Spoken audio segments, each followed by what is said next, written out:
Hello, welcome to our channel. இன்றைக்கி என்ன செய்ய போகிறோம்னா ரிப்பன் பக்கோடா எப்படி செய்யறதுன்னு பார்க்க போகிறோம். இது குழந்தைகளுக்கும் பிடித்தமான ஒரு ஸ்நாக்ஸ் தான்.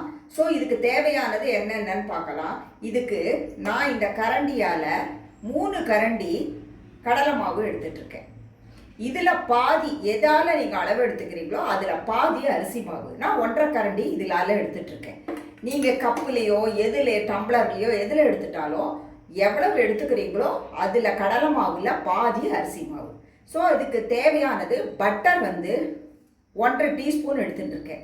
அதுக்கப்புறம் 1/2 டீஸ்பூன் மிளகாய்த்தூள், 1/4 டீஸ்பூன் மிளகுத்தூள், தேவையான அளவு உப்பு. இதுதான் இதுக்கு தேவையானது. பெருங்காயம் கொஞ்சோண்டு ஒரு பிஞ்சு இதில் போட்டுக்கணும். நான் இதில் ஆல்ரெடி போட்டுட்டேன். பெருங்காயம் ஒரு பிஞ்சு போட்டுட்டா போதும். இதுக்கு தண்ணியை தெளித்து கெட்டியாக பிசைஞ்சுக்கணும். இதுக்கு 1/4 லிட்டர் எண்ணெய் பொரிக்கிறதுக்கு வச்சுருக்கேன். இதுக்கு அச்சு இந்த அச்சு தான் போட்டு பிழிய போகிறேன். இது ரிப்பன்.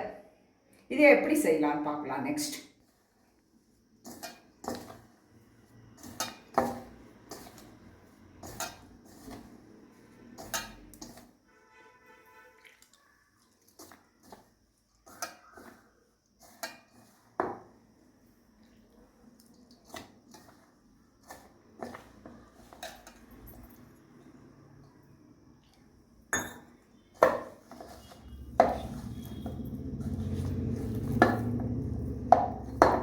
ரொம்ப கெட்டியாகவும் பிசைறக்கூடாது, ஏன்னா உங்களுக்கு பிழியவே முடியாது.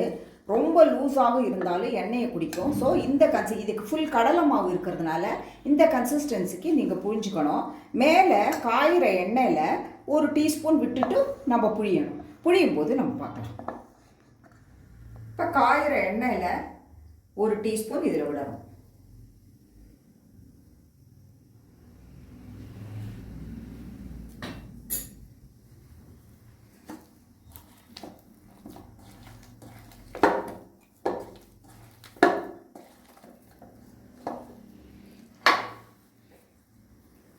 இந்த அச்சில் நம்ம ஆல்ரெடி எண்ணெய் தடவிக்கணும் ஒட்டாமல் வரதுக்காக.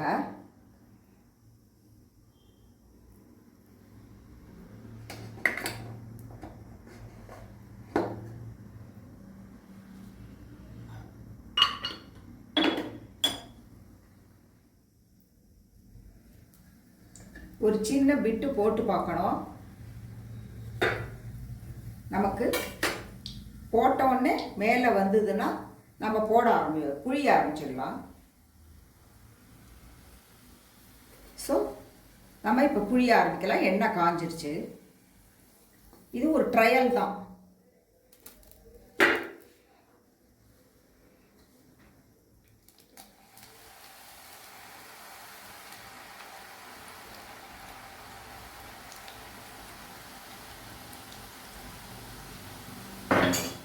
இப்போ ஒரு பக்கம் வந்துருச்சு. நம்ம திருப்பி போடணும்.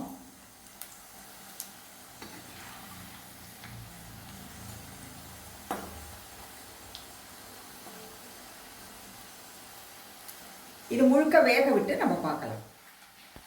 இப்போ சலசலப்பு ஃபுல்லாக இதில் இருக்கிற சலசலப்பு அடங்கின உடனே நம்ம எடுக்கணும். இதுதான் இதோட பதம். இப்போ பாருங்கள், கரெக்டாக வந்துருச்சு.